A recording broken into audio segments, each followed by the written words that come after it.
After having been trained as a classical MD, I felt very empowered with the knowledge on how to treat many conditions as a primary care physician.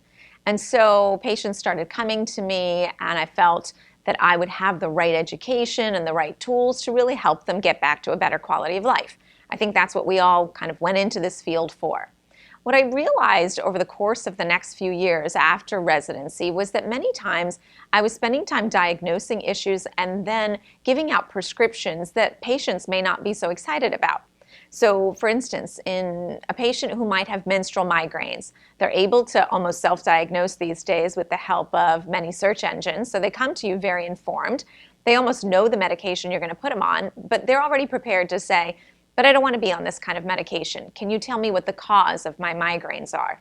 And at that time, when I didn't have functional medicine training, my answer was, well, this is just because you're cycling with your hormones, and we can maybe put you on some birth control pills to alter your cycles, or potentially give you these medications that help address your migraine pain, because we all know that people with migraines can have very debilitating headaches that really affect their quality of life, their productivity in society.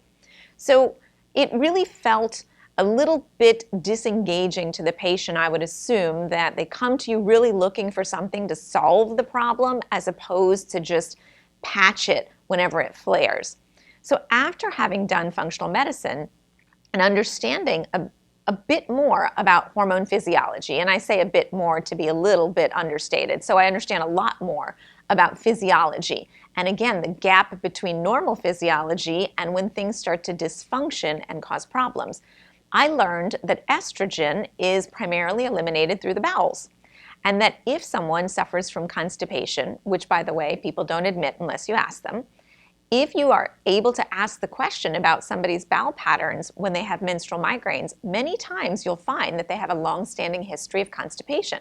So if I'm able to address the constipation, whether it is to figure out if they have a food sensitivity or allergy, or if they're not drinking enough water, they're not exercising as much, they need more fiber, et cetera, and I get them to eliminate their estrogen appropriately, then they don't have this situation called estrogen dominance, which is when you have too much estradiol compared to your other hormones.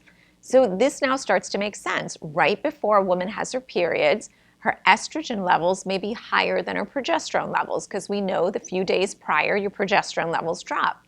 So if this woman is in a state of estrogen dominance, this will create the frequency of migraines or the intensity of migraines in a genetically susceptible woman. So there you have it. Someone who used to suffer from migraines can come to see a functional medicine provider after doing a good understanding of their timeline and matrix. You may determine that it could be all about their bowel movements. Fix their bowel movements, correct the hormones, and now they don't have to use as many Band-Aids.